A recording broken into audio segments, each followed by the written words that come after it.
So all the elements that you need to understand to provide services in efficient and friendly manner, so you can attract more customers for your product or service, right? And hopefully make money for your company and yourself. Right? So business management provides you that kind of training. You go to public administration program, there are lots of such programs. It's called, what we call MPA, Masters in Public Administration, just like Masters in Business Management, right? And many government guys actually have taken the MPA degree. A famous program is offered by Harvard Kennedy School of Government, which offers the top rated program in public administration. Right? Many of the bureaucrats from India have actually been trained there. Right? So they have contract to train about 10 to 12 bureaucrats every year.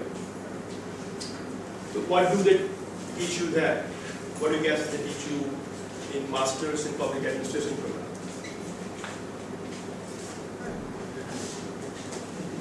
Public relations. Public relations, possible to that.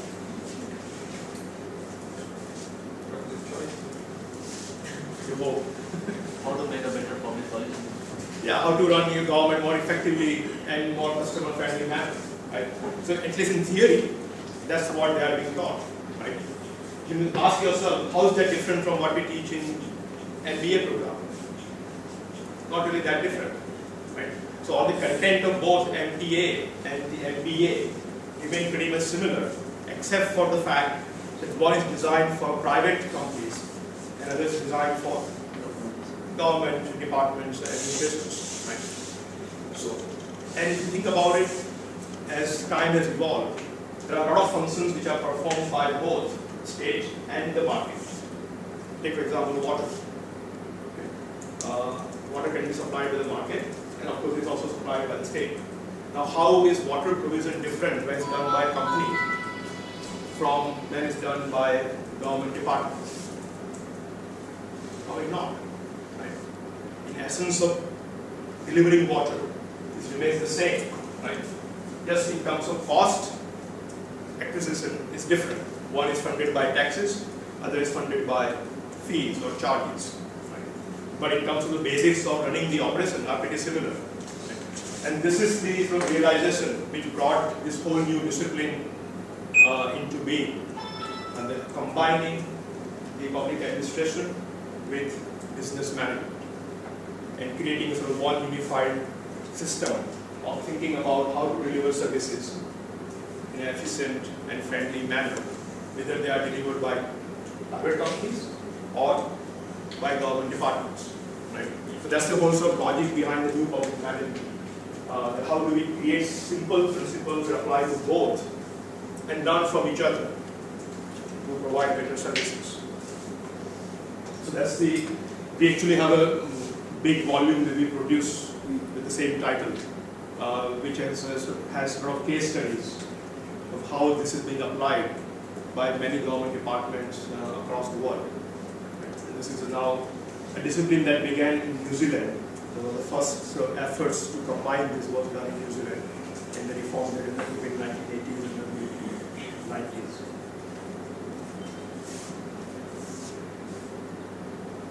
So again, there are some basic principles of new public management. I will discuss a few of those with you. You can of course read up more on this. It's a huge literature available on the net. So a few of the principles will sort of give you some ideas of how to think about delivery of services in a more efficient manner. So the first principle that I think is probably also one of the most important one is this idea of separating provision from production. So government may provide a service or may guarantee you a service. The government does not have to produce the service. Right? So suppose, say education. The government would say that every child in the country would get access to education. And it will make sure that that happens. But that does not mean automatically the government will have to run schools. Right? If the government does not run schools, then how can it guarantee education to all?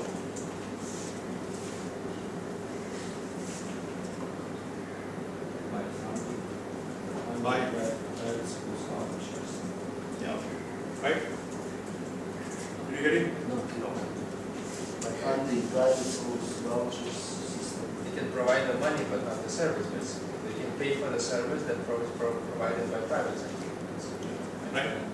So instead of running schools, government can give vouchers to students and so thereby make sure that every student has the financial capacity to access education in the market, but leave the provision of education to the market, because market usually is better in terms of providing services, improving on quality through innovations, lowering cost, right?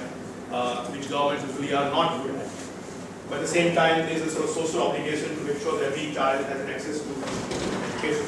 Right? So you meet that obligation not by running schools, but by enabling parents financially to be able to access education from the market. Right? And so that's a very different way of guaranteeing every child education without having to run schools by the government itself. Another example of school textbooks is in your country, the government school textbooks are produced by government or are produced in the private sector, which are bought by the government schools. Private. So it's government and private in Nepal. This is private. Private, even in government schools. Yeah. Now it comes. Government. Government usually has the textbooks. Right? So how do you apply this principle to textbooks? Government buys textbooks, but the provision of them is by private individuals. Yeah. Delhi actually runs Delhi Textbook Bureau. There are about 53 people employed full-time in the Delhi Textbook Bureau. This is just for the city of Delhi, the government schools in the city of Delhi. The textbooks they are going to be used are produced by this government department, which employs 53 people, runs very inefficient press. So they print those books themselves, right? Very imagine quality of printing, the quality of binding. They are all black and white. There is no color in the textbook, right?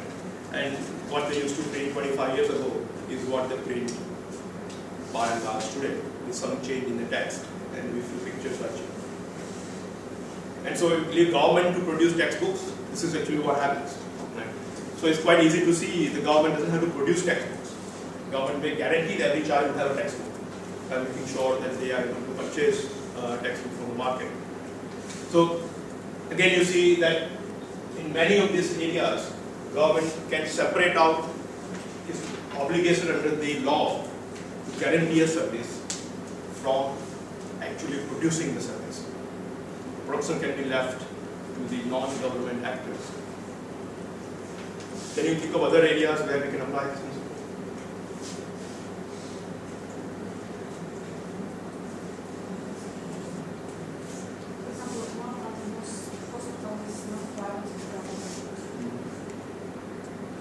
How would you apply this principle there?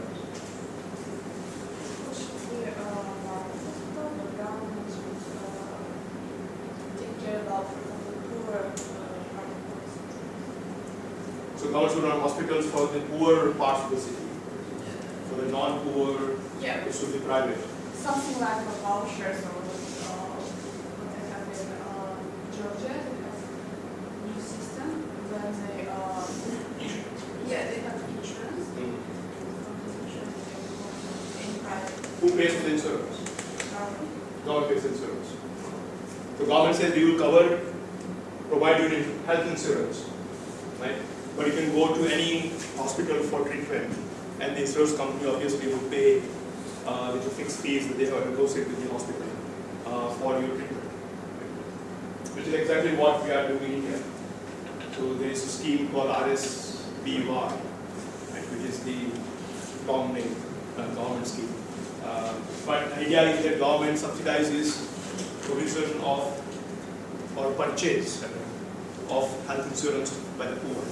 So if you have a poor family, government says we will pay for insurance as long as you pay 100 rupees to make your insurance ID card. So you will pay for that 100 rupees. The rest of the premium is paid by the government directly to the company. And so companies actually go out and compete to enroll poor people into the insurance program. Right? The more people they enroll, they got more customers. Right?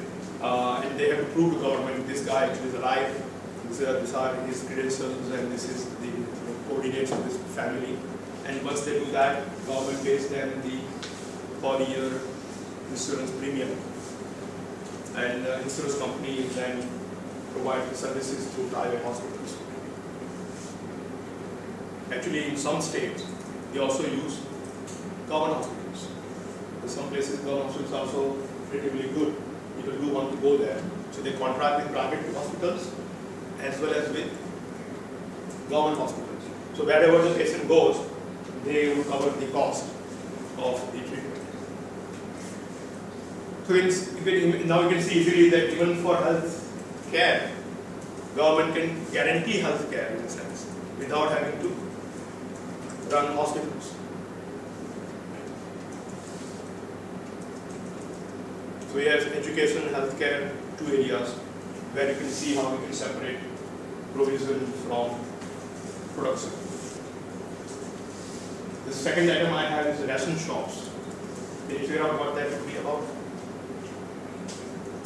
Subsidies. For Basic needs. what do ration shops give? Grains, yes. Oil. Oil. So basic food items, usually grains, oil, sometimes sugar included in it. Cereals, yeah. So various kinds of grains depending on the staple grains. So in the south is rice. In the north of India is wheat. People eat more wheat in the north than rice, while in the south is exactly opposite. Right? So depending on the preference of the people, you get the grains from the ration shop. What's the idea here? Then you get subsidized grain. So market price for say wheat is 200 rupees. You'll be able to get the same grain here at say 1/3 the price.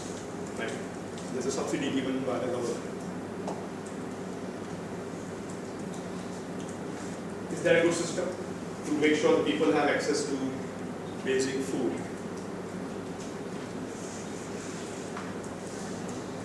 And who can buy? Everyone can buy it. Not everyone. You need to have what they call the BPL, below poverty line card, is given to you by the government. So that qualifies you as a sort of poor family, and then you can access this ration from the ration shop. No, John, I remember the same system sentence of certain things that during the Dasara festivals, so there used to be some big queue for the ration things. Just to take the kerosene oil and sugar, and then people used to be in queue, and then after they used to say that no, the things are finished, so people have to go back. That's the thing. You know what corruption happens in ration shops in India. What happens? Just explain to them. There's always a system where something we get, they've got a priority service available, either because they've bribed the people in charge of the ration shops, or sometimes the goods are diverted to the black market or into relatives. So it's a thriving economy because it's not properly, the scheme is good, but it's not properly implemented.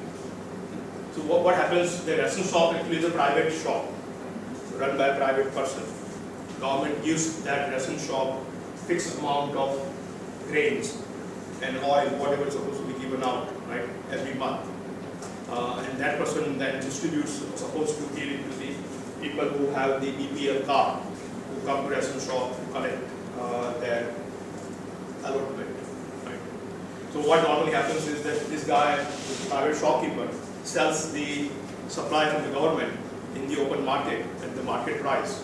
And then when people go to his shop to take their ration, the shop is usually closed. You don't even find the shop open most of the time. So this guy doesn't even keep the shop open, right? Because he has sold, of course, what he's supposed to give you in the market and made his money. Right? So most often you don't even get to the shopkeeper. It's hardly ever there. Right? Shops are mostly closed. Whenever you get there, you get very bad quality grains. Right? So what he has done is that he sold the good quality grain that he probably got from the government and bought very low grade thing from the market at a lower price, and that's what he's going to give you. Right? So few people who get lucky enough to show up at the shop when it's open, then they will get rather poor quality grains. Right? And this has been a huge problem in India, where government spends tons of money to guarantee basic food supply to people, but they are not able to get that food. Yeah.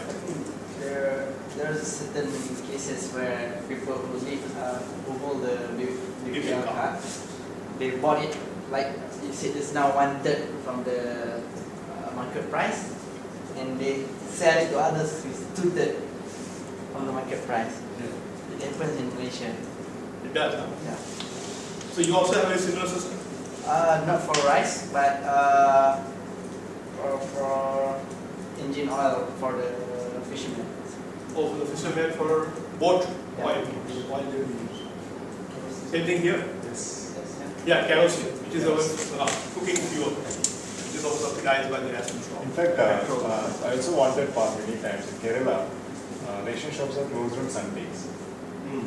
Ration shops are meant for poor people, Mm. meant for poor, and Sundays are holidays. Holidays for poor people. But those days, ration shops are closed. So it means you're forced to buy, you're forced to go to a ration shop on a working day, leaving your job. I understood the idea behind it. Once you begin to think about this, right, from the customer point of view, you realize how much idiocy goes on in the government services. For example, in the village area, in India, I'm sure it's true in many other countries, right? Even children have to work on the farm. They need more hands on the farm. And therefore many children, slightly older children, go to help the parents on the farm. Right? Now in these villages, if you want to make sure that children come to school, what should be the school timing? Morning or late afternoon? So you would think late afternoon would make sense, right? You know the children are going to go to work anyway in the morning. And so if you want to educate them, then you should run your school in the afternoon. Right? They will get tired, so they come back and sleep for a while and then come to school or sleep in the school itself. Right? If you run the school in the morning, they are not going to be there to begin with. You can keep cajoling them, pressuring them, but most of them would have to work. And parents would find it difficult to relieve them and send them to school. Right? This is, say, 20, 30 years ago. Very true, even though it's not so true today. Right? But even then, government schools ran in these villages in morning times. Why? That's a convenient time for teachers. They want to make sure that they get done with their work. Right? So they come in the morning, by 12:31 they are done with the school, they are back home. Right? So despite the fact that the customers will be served much better in the afternoon, nobody actually changed a simple thing like school time in the last 50 years. Like even today, the same thing happens. Despite the discussion around this issue, school timings are the same everywhere in the country. So you can see how the idea of government providing things, or producing things, also ties with the lack of user or customer friendliness. They don't really worry about customers as much as the private category.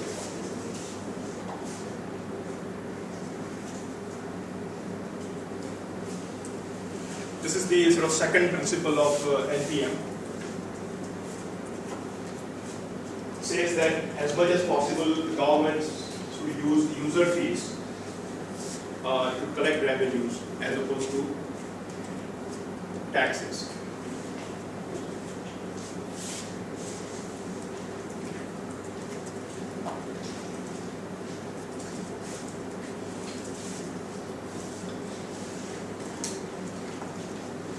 I have an example on the board which is of water. How does water get provided to your house? who provides and who pays? How much do you pay? You know?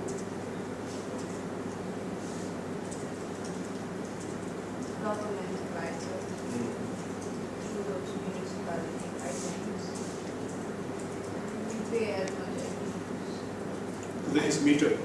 There's a meter Yes. that works. It doesn't work. Doesn't work. Yes. And so how much do you pay there?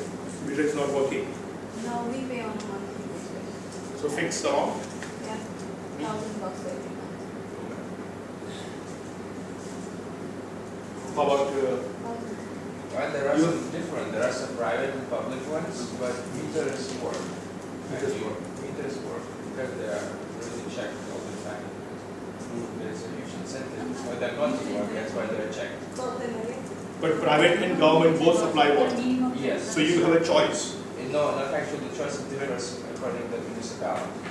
So there is no much competition. If it's provided by government, then it's provided by government. There's no much choice. So depending on which area you live, Yes. it will decide whether you get supply from the government or supply from the private. Yeah, I mean, if you live in one area, if you live in some certain area, there's no choice. It's either public or private. But you are both working in the sector. Yes, Private companies. sometimes they are like shares. Some of the shares are owned by government, some by private. So it's like, you know, joint or owned. We also have counters, it's meters. Meters. Not everybody has, that's in the single process, but most people in the capital city. We pay due to the usage of water.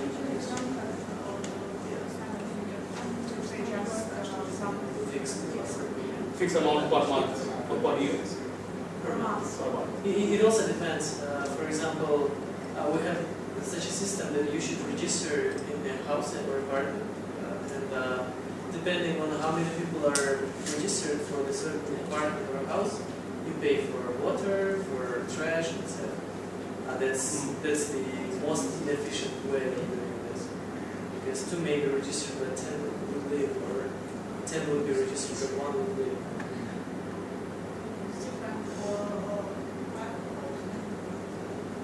Oh, is it? And the government house is different from a private housing. No. For example, if you live In your apartment, in your house. yeah, it doesn't matter how many people you pay just they Fixed have- amount. Fixed, they pay how for even matters area for area, yeah. You pay for area, but if you live in a flat, you pay for each person who lives in a flat. Oh, that's interesting. So you have two different systems. One is per person system, and another is a per amount of area, how big is the house. So if a bigger house, you pay more than a smaller house. That's a pretty good way of figuring out how is that working for you. Water supply. Water supply? So it depends on how much you use it. And it's a government supply of water. Yes. It's metered. Meter? Yes. Yes. But in certain states, it is supplied by private. Also private partners. And they pay depending on how much they use. Yes. I think some places they're already using this idea, right? Of course, idea if you want to sort of consistently apply, the user fees should cover the full cost of providing the water. There should not be any cross subsidy, right? So user fees should be high enough to cover the full cost of providing that service, right? So there is no use of general funds or tax revenue of the government to provide that service. Right? So you will create a system where many of the services governments provide are actually charged in a way so that the service becomes self-financing. And you don't have to rely on general tax revenue to provide that service. Quite often people argue that water is a necessity. How would poor people be able to afford to pay for water? Right? And you can't really say they won't have water because they can't afford to pay. So how do you sort of address that challenge as you charge fee for use of water? to make sure that poor people also have water, even though they may not be able to afford to pay for it. Government can pay instead of poor people. Can make community tax. Community tax. They can Everybody wants to in their home, no? Who wants to go out to community tax? make it construct this private home. They will pay for every person who's living in the city. Or what South Africa has done is the government pays for a basic amount of water per person, right? So for everyone, not even just poor, but even for the rich guys, right? Just to make sure it's uniform, everybody's covered, right? So if you consume, say, 5,000 liters of water in a month, given the number of people you have in the household, that part of the bill is paid by the government directly to the company, right? On the top of that you consume, you pay from your own pocket, right? And that's pretty high charge. And as you go higher brackets of consumption, you pay at a higher rate. Right? So what I mean? Usually when you consume in bulk, the price usually goes down, right? But here, when you consume large quantity of water, the price actually begins to go up. Not just per unit, right, cost, but also in terms of how much you pay per unit. So the rate, for example, the first 1,000 liters is say 5 rupees. The next 1,000 will be 7 rupees. The next 1,000 will be 10 rupees, right? So the more you consume, higher the rate at which you pay, right? So progressive sort of fees, like progressive taxation, that's being applied to water. Basically, the idea is that you force people to conserve, right? If you find other ways of meeting your needs and not use too much of water. So that's one good way you can see how you can take this principle, make sure that poor people have access to water. They are not denied. At the same time, you charge everyone who uses water. In this case, poor people's charge will be paid by the government. Or you can give a discount to all for a particular amount of water like in South Africa. Other example is toll roads. What is that? You use the road, you pay. So that others who don't use the road, you pay for that. Do you have toll roads? No. It's all free roads. We have. Part of Procurement. No. So is this only for vehicle or is this for everyone? Just single persons? Which one? Only for car, right? Just walking, then they will not charge. Yeah. Walking you don't pay. Yes. Motorcycle. Motorcycle pay less. Less. No. Yeah. So you have toll roads. Yeah. You have toll roads. Yes. Are most roads require toll or most are free and some require toll? In urban areas, most roads. Most roads. Yeah. Oh, that's good. Most roads are toll. Yeah. In urban areas. So even in the city, Yeah. Yes. to pay for the driving that you do. How do they monitor that? With a system of monitoring how much driving you have done. How much driving? It's a toll road, right? Yeah. So you're paying every time you enter the city. Yeah, there are stations for collection, and they charge it based on how long is the from one station to one station. Hong Kong actually had a very interesting system for some time. They discontinued that system. You know, they actually had a sort of ID number, ID plates under each vehicle, so under each car, and the sensors under the road at fixed intervals. So you take the car out of your garage and enter the road system. The sensor under the road would sense your car number, ID, and send the signal to the central computer. The car number such and such has entered the road system at this point and at this time. Right? As you drive around, the sensors will keep sending the signals to the central computer. Right? And the computer will calculate how much driving, how many miles you drove, or kilometers you drove during that month. Right? And at the end of the month, you will get your road bill, just like you get your telephone bill and the electricity bill. And yeah. So Hong Kong, again, it's a very highly dense area, scarcity of land, and we need to figure out how to price the use of roads so people don't have to use a limited amount. Right? So pricing system is one way.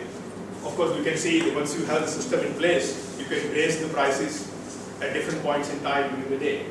Right? During rush hour traffic in the morning, you can say per kilometer you drive, you will pay 2 rupees. While in non-rush hour, during the afternoon, you only pay 50 paisa. Right? 1/4 the cost. So depending on how much traffic there is on the road at what point in time, you can fluctuate the prices so that you have optimized use of the road, there are no traffic congestions, and there is no waste of time and fuel once you are on the road system. So once you are there, you'll be able to drive through it without much problem, as long as you pay the price of using the road. So very effective, efficient system of allocation. Right? Here again, you can say, what do poor people do? So I have a vehicle, but I am not that rich enough to be able to pay all this road driving cost. What would they do?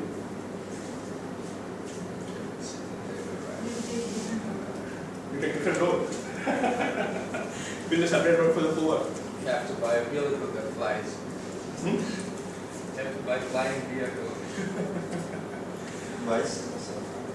Bicycles. Well, subsidize the public transport.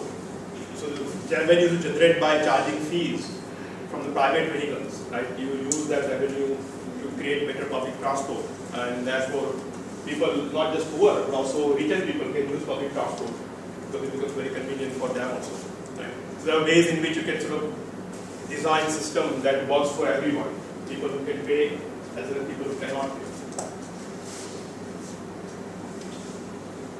So this is the second or third? Second. What was the first one? Separate provision from Provision. That's good. And production. So you're all awake in the morning.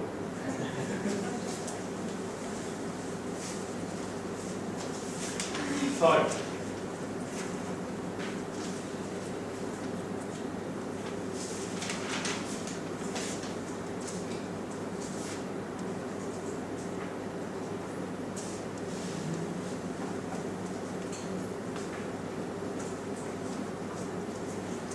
Some functions are essential, while some functions are not so essential to provide a particular service.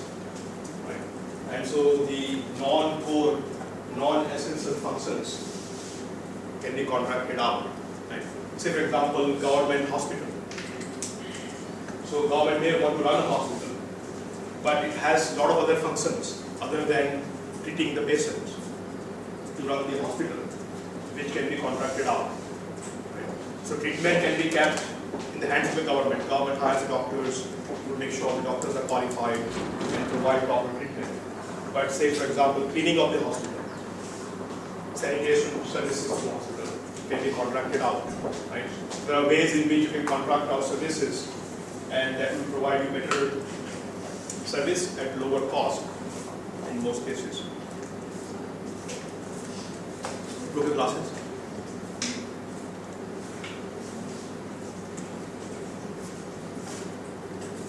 I have example there for street lights. What would that refer to?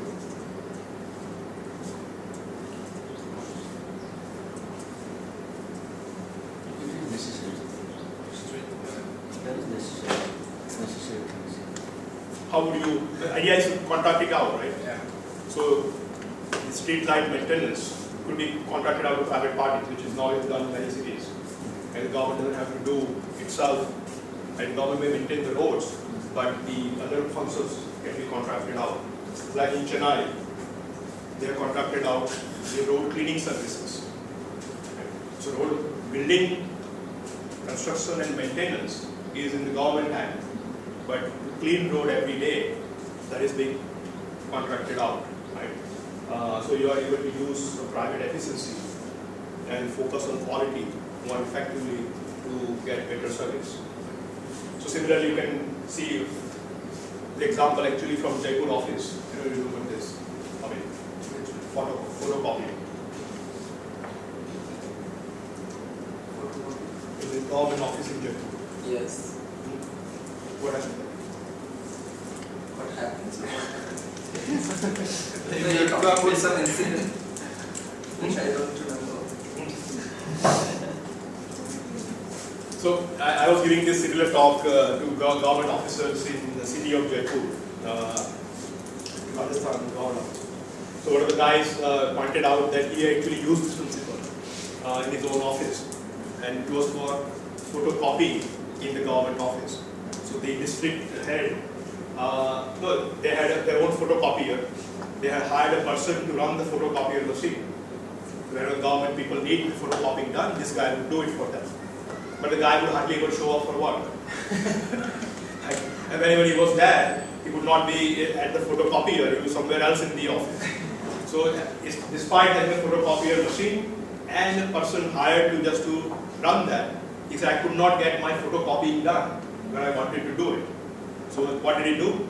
He said, I just simply put out a tender in the city and say, the city private photocopiers who will provide the service of photocopying in my office for 10 hours a day, right? And how much would you charge per page?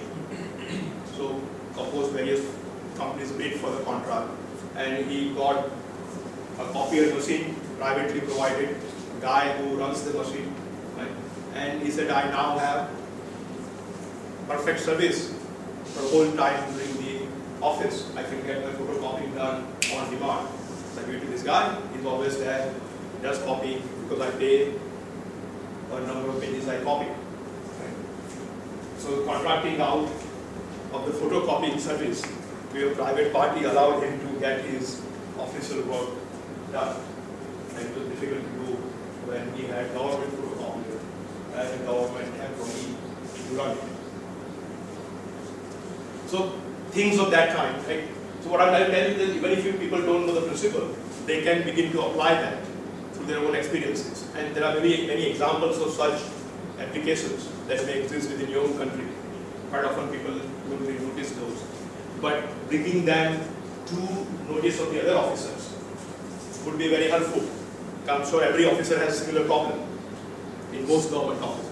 I have one example in my city, Viratnagara. So before the government was cleaning the road and they were managing the waste of Viratnagara. So what they did is that it was very that lengthy job, so they cannot always focus on that one. So they gave the contract to the private one. And then what they did is they gave their whole baggers, which collect the trashes, and their whole staffs and everything. And what I understand, that now there are some private companies who are taking care of that one, but even they are not doing their work properly, because the problem is they have to write to the government officer or to get the contract, and that if they have good contact with them, if they can write them, then only they can get the contract. So when they have to pay a lot of money to those people, and even the government officials, their government workers, they are provided to clean the roads, and they are as same as before. So that's an interesting thing, right? So contracting out would require proper enforcement of the contract.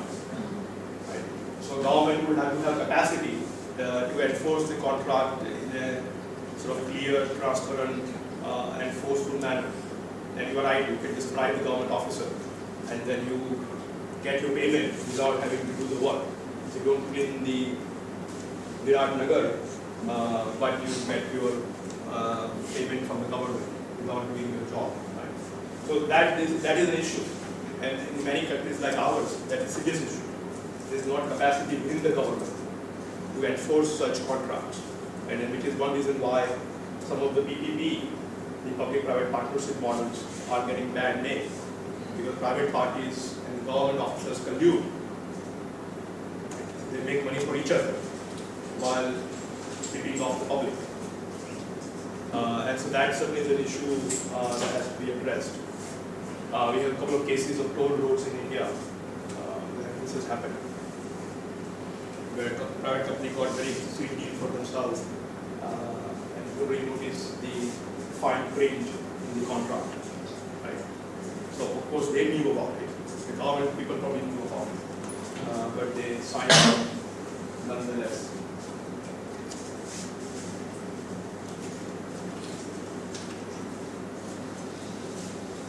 This is an idea that even when government has to give subsidies, there are no other ways of providing that service by contracting out or by separating provision from production.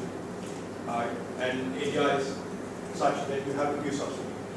Then even in those cases, how to provide subsidies? There are general rules or principles that you can use, which will make them more efficient in achieving their goal. First, when it starts targeting, subsidies will be such that the people who need subsidy are automatically targeted without having to do much work to find them, to target them. Second is with self-adjusting or liquidating, meaning that when you need subsidy, it increases in number or amount. When you don't need it, it automatically goes down. So design it in a way so that the people who need it get it. When there are more people who need it, it automatically goes up. When there are fewer people who need it, it automatically goes down. Can you give an example of that? Yeah. And third, of course, is the try as much as possible not to distort market prices while giving the subsidy. So the three basic principles you can use to design clean subsidies. What's an example of what I'm talking about? You think of a government scheme or policy which meets some of these clean subsidy requirements. Student card discount, ID card discount in transportation. What is that? It's like we get subsidies in transportation. By student ID card and 45% of discount. On the transport bus fare. Yeah. Oh, okay. So how is it self-targeting? Yeah. So you just student card, right? So automatically, if you're a student, you get the benefit. If you're not a student, you don't get it. Right? So that is self-targeting subsidy. You target the population that you want to help. Right? Is the second one self-adjusting? Yeah, because if the dates expire and then you can't use it anymore and then you want other cards. Or there are more students, Yeah, they get more cards. you will get more subsidy. Right? Everybody will get a subsidy. So as students' population increases and they use more public transport, automatically they all get something. As population declines, they all come to India to study. There are few people left in Nepal, right? Subsidy would go down because there are fewer people using the subsidy, right? So it is also self-adjusting. And when there is a high demand, it goes up, demand goes down, subsidy also goes down. Right? It's a very good way of. Third, do not distort the market price. Is that true with this subsidy? Yeah, because the government gives the public transportation a certain amount of subsidy in the fuel because we get so many students. Certain amount of money and we are online. So the non-student population pays the full price, Yes. right?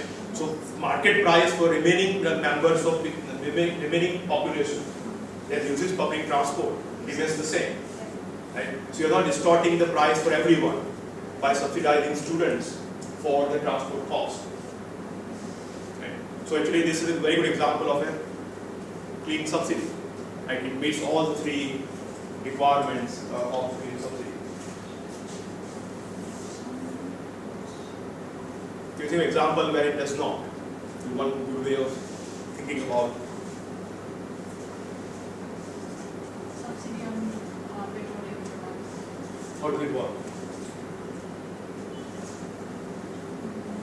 It pays the price market distortion. Actually, that's the purpose of the subsidy, isn't it? To distort the price, I mean, to make it lower. And the problem is of self-target, because there is no target for people. Everybody gets it. Yeah. There are, for example, in Kyrgyzstan with microfinance, the government decided to loan farmers with 7% of rate annually, which is much less than the market price. In that case, government came to the market and it's a little crisis. So you stop the interest rate for one population. Like, what would happen in that case? If you're a farmer in Kyrgyzstan, you have this cheap loan available from the government, but you don't really need a loan. What do you do? Take a loan, right? And you would re-loan that money to somebody else, right? So farmers could become then bankers, right? Great improvement in policy. The farmers can become bankers. They take a cheap loan from the government and resell that money in a sense at a higher rate, right? So that will be a good program for the government to change agriculture, make them bankers. So you can see how one good example of clean subsidy is also in employment. Maharashtra state, one of the middle central state in India, had this policy that anyone who wants to work can get a government job, temporary government job, at a wage rate which is below the market rate, right, as long as they want it. So during drought, for example, when there is not much food being produced in the rural areas, the people who come to this government program get employed with other programs to build roads, to clean up the lakes and canals, right? Maybe public parks and forests. But they would work at a wage rate below the market rate. So what would happen when better jobs come up in the market? People will leave the government job and go to the private sector job. When there are fewer jobs for whatever reasons, in the private sector they can't really get employed, they will come to the government works program. So by keeping the wage rate lower than the market rate, they could actually create this self-targeting. So with those guys who really have no other option, will take the government's job. Because they will earn less than what they could have earned by going to a private sector job, any other job. Right? So by keeping the wage rate low, it becomes self-targeting. It also is self-adjusting. There's a drought, famine, there's something else you can do to make a living. Well, you can go to government job and all of them will be employed and you can earn your basic living. If the monsoon is good, you can do work on the farm, you don't go to government job. So automatically when there's no need for it, it will go down. When there's a need for it, it will go up. Right? It's a very interesting way of targeting and self-adjusting subsidy. It's also not market distorting because wage rate government pays you is lower than the market rate. Right? The market rate remains what it is. And so you're not distorting the market price for labor services. Right? So again, a very good example of a subsidy scheme which is clean.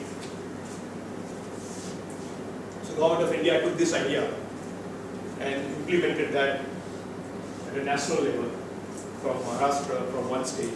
Right? And what did they do? They fixed the wage rate equal to the market rate. Right? So argument was that how can you have people working at lower than market rate? You're exploiting them. So how can government exploit people? Right? So what is happening now in the last 2 years? The wage rate which is offered under this employment scheme is higher than the market rate. So what happens because of that? Everyone wants to work in the government program. Nobody wants to work outside the program because you get much higher wages in the government program than you would get. Right? So you have a huge problem of farm labor.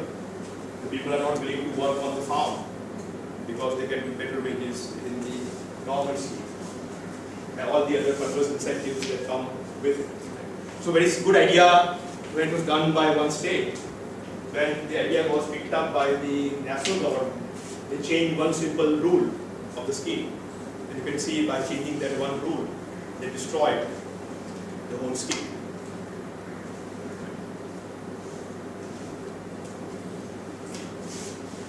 Are you talking about NRE scheme? Yes. Right? They treat now they're also indexing to inflation.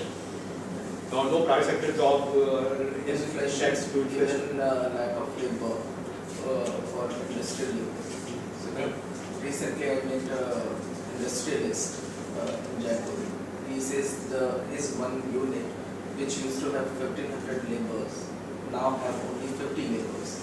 and how we are forced to go over mechanization and having more machine instead of manual labor. So the labor surplus country, we are now to use machines and it's not labor. The worst thing is it's not properly utilized. Even there is no surplus, that's fine. But what you are doing, that is also not yielding anything. So you are not productively engaged. That's the worst part. Yeah, that's the second part of it. Actually, we talked about that yesterday. And so you want to also design delivery of services which create choice and competition. Right? This applies very well when you want to privatize a government service. For example of electricity privatization. So in most places, electricity was provided by the government department. Right? In quite a few places, they have been now moving towards private companies supplying electricity in the city. Now, it depends how you privatize, whether it will be effective or not. So where, for example, Delhi has done it, when they divided the whole city into two halves, north and south. North was given to one company, and south is given to other company. So what we have done is from one government department, giving electricity to the whole city, we now have two companies, giving it to half of the city, each. Now is that creating choice and competition? Is there a choice for the consumer? No. Depending on which area you live, it's already decided which company is going to give you power. There is a choice. You can choose to live in another area, but it's not really a good choice. You can't really sell your house and go somewhere else. Yeah, you can, but it's not going to be a main criteria. Yeah. So how could Delhi have done this? The privatization of electricity supply, so that they could have created more choice and competition. They could say that two companies can work in all the areas. Should not restrict the area for these two companies. What does it mean? It would have said that two companies can provide services in all the cities. But would that be viable also? Because electricity wire, Okay. So right? You would have only one wire. You can't have two wires coming into each house. Yeah, okay. And then house deciding which companies electricity. they want to use will be far more expensive. Yeah. So fact remains, same is true in water. You can't have multiple pipes coming into your house. You use only one pipe coming into your house, right? Same thing will be one wire coming into your house for electricity. So how do you use the same infrastructure of the wires, but have different companies providing services to the households? To divide production and distribution. That service is true. Production is done by the company. This is all about distribution. These companies are mostly distribution companies, not really production. So privatizing at the city level by dividing into two halves, as Delhi has done it, you can privatize at the lower level, meaning at the ward level. So you have city wards, right? Small constituencies within the city. What do you call them in Kyrgyzstan? No, ward. W-A-R-D. The city is divided into these separate zones. Right? What do you call them? District. District. Oh, district. Same there in Lithuania? Yeah, but our cities are not so big. There's only one district. We have one. District. We call them Ward. ward. We call them ward also. I think maybe British is a British term probably. So British colonies use the term ward. Right. So ward is basically lower unit of the city. So in Delhi, for example, there are 272 wards which make up the whole city. Right. And we also have election at the ward level. And you elect a city councillor at the ward level who then represents you in the city government. Right? So Delhi could have privatized at the ward level and say here are these 272 wards, you bid private companies, how much do you charge to provide electricity to this particular ward. Right? So what would happen because of that? You have one ward supplied by company A, but next door there would be other ward supplied by company B. Right? And so if company A performs very poorly, is it easy to switch over to company B? Right? So company B is right next door. The moment company A slips up on his contract, right, you can easily say company B will provide you the power supply. Right? Because you created a system where there is a choice right next door. Within the ward there is no choice. Right? But across the ward there is a choice. So by privatizing at the ward level, you could have created far more competition within the system. Right? And so companies would have to worry about how they perform. Today they don't have to worry about it because nobody can take away their territory. It's given to them for life. Right? So whether I provide good service or bad service, everybody has to buy my service anyway. So I think there are different ways of privatizing that create more choice and competition. Right? And there's something that new public management focuses on. So you do provide service in a way so that you create more choice and competition. This I think we already discussed yesterday, right? So leave it to the people what they can do for themselves, then give it to the local government. What local government cannot do should be given to the state government, and what state government cannot do.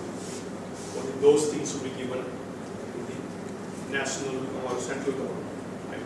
So idea of federalism or the principle of subsidiarity. Again, you apply the same principle while you're thinking about how to provide services.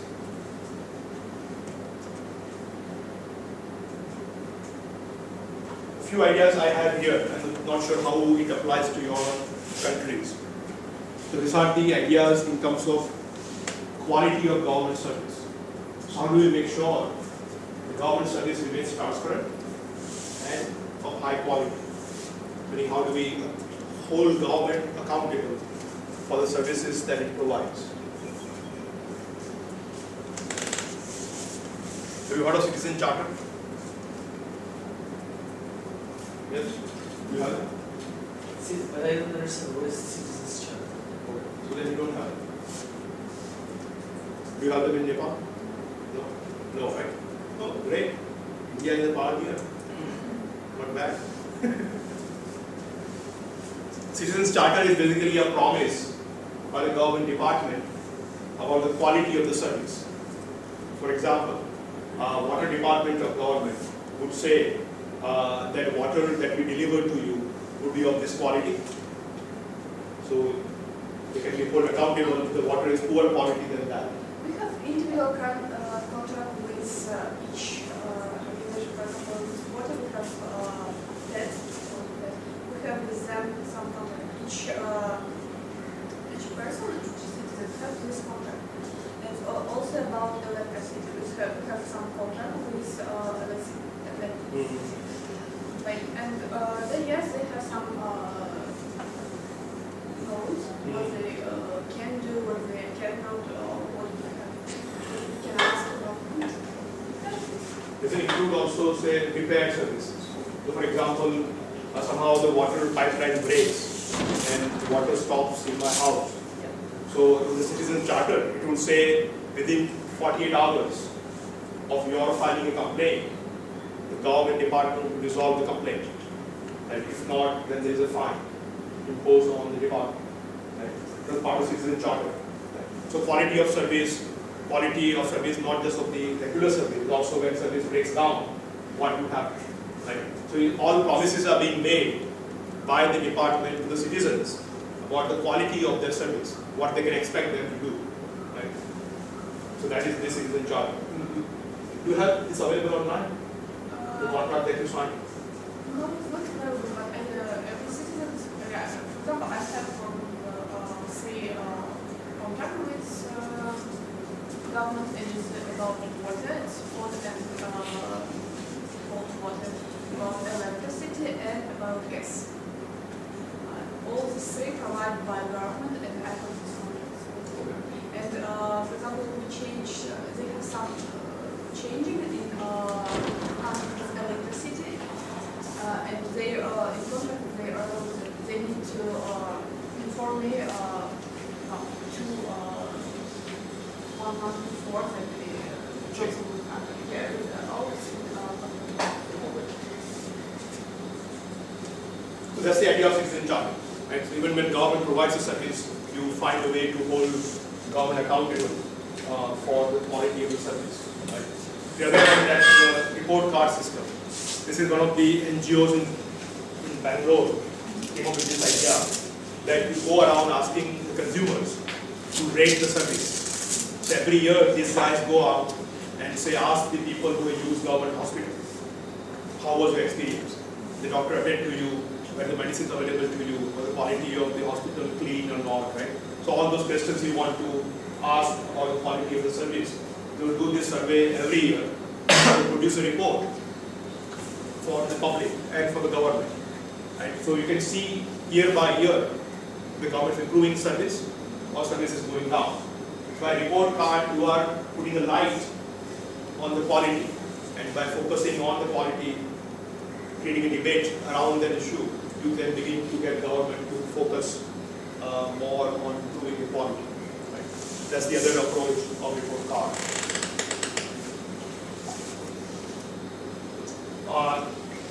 The contract that you sign with the private companies would have to be substituting individual contracts, unlike say in Delhi, where we give the power supply of the half the city to one single company for life.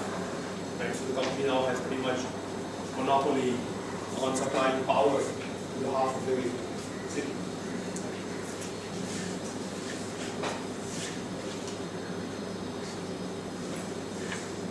We talked about this yesterday. Right to information. Another way of holding down accountable to make sure that citizens have right to access information from the government. Right? What time do we have? What's the time? We've got 10 more minutes. Okay.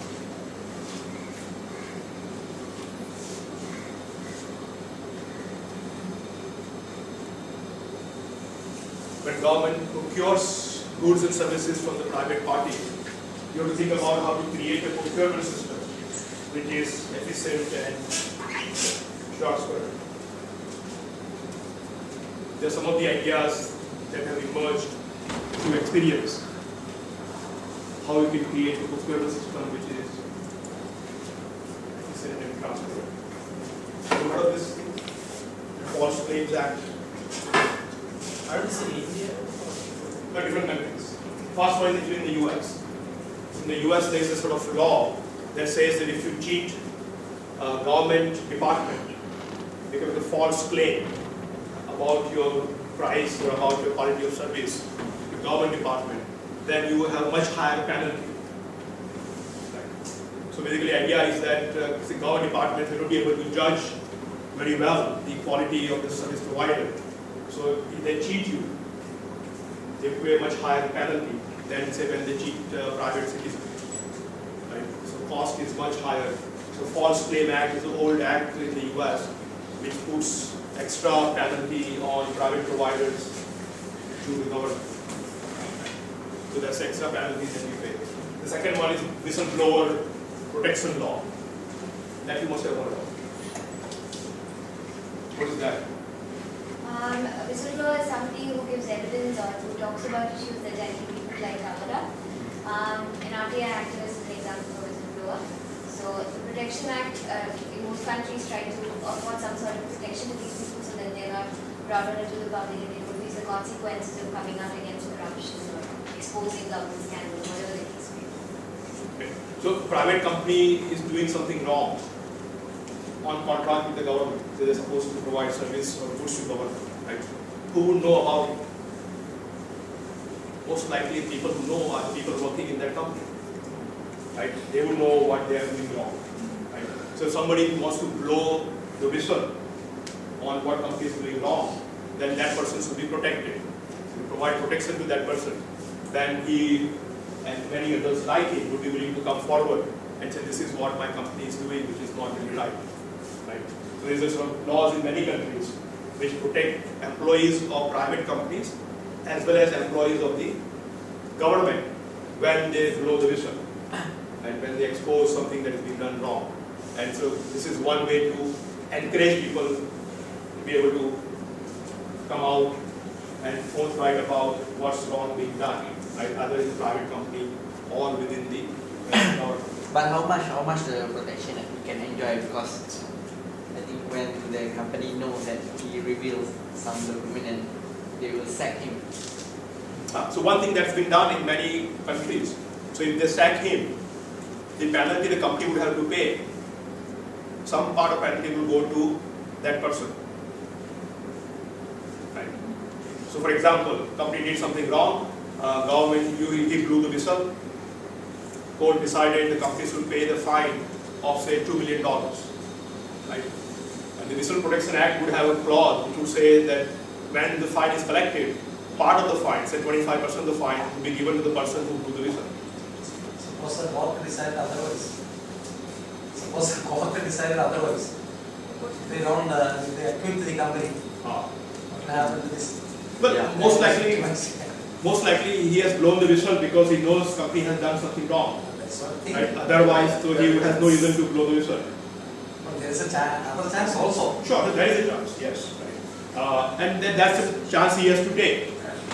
As a citizen, he has to take a chance that, okay, if I expose my company for what is done wrong, court may punish them or they may go free, and then consequences would be on myself. Right? That's chance you take. So basically, the idea is to incentivize people who want to come out, protect them as much as possible in doing the whistle. In India also we were discussing about this whistle global act, right? But we didn't pass.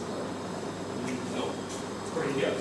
Yeah. But here we can also include the RTA activists and journalists or other social activists as well, right? Yeah, RTI is just one tool to get information, right? Correct. The RTI doesn't do anything for a person like me who works in a company, private company, who knows what wrong is being done by the company. There's no RTI that operates there. So then in those areas you need. So the overall idea is whomsoever blows the whistle, even a common citizen who does nothing, but he also requires protection. I'll pass the other one. There are other principles about how to manage government budgets well. We're taking a long time to explain some of these principles. But I think it's something that you can keep in mind as you are working in this space, that government can also follow some of the principles of accounting and budgeting that private companies follow. So for example, government of India doesn't have double entry bookkeeping, which is now required by all private companies. The government itself does not follow that. Right? So it only shows accrual, the whole accrual method of accounting. Right? So there's a lot of education to convert government accounting system to a sort of modern system, so that we know where the money is coming from and where the money is going. There's quite different to interest money that government spends. Right? So there are ways in which you can improve the accounting and the financing system of the government itself, right? And that of course would make it more efficient and less costly. Last one, which is actually should have been the first principle in some sense, right? So even if you can't help people, at least you don't want to cause any harm, right? So first principle of governments would be that, well, we should trade very cautiously. You must be certain that you are actually going to help people by doing what you are going to do. Quite often we know the unintended consequences are such that you are causing more harm than doing good. Right? This is something, the livelihood freedom test is something that we designed for our Jivika work. Right? So one thing we want to do is to apply, are people free to earn their living in the areas of their choice without undue restrictions from the government. Like the basic idea of economic freedom. Right? And we we argue that that's one test. This should be applied to all government rules and regulations. That is one thing they should not do, is cause harm to people who want to earn their own living in an honest way. So that sort of gives you flavor of the new public management, right? So combination of public administration and business management principles are put together to figure out how do we deliver services in a more efficient and accountable, transparent manner. Thank you.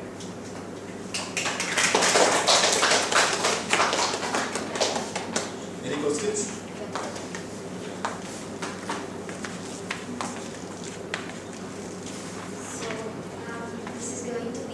Last session from Parth, at least for the time being. He's more than welcome to come back and take another session for all of you, as I'm pretty sure the reviews will be excellent.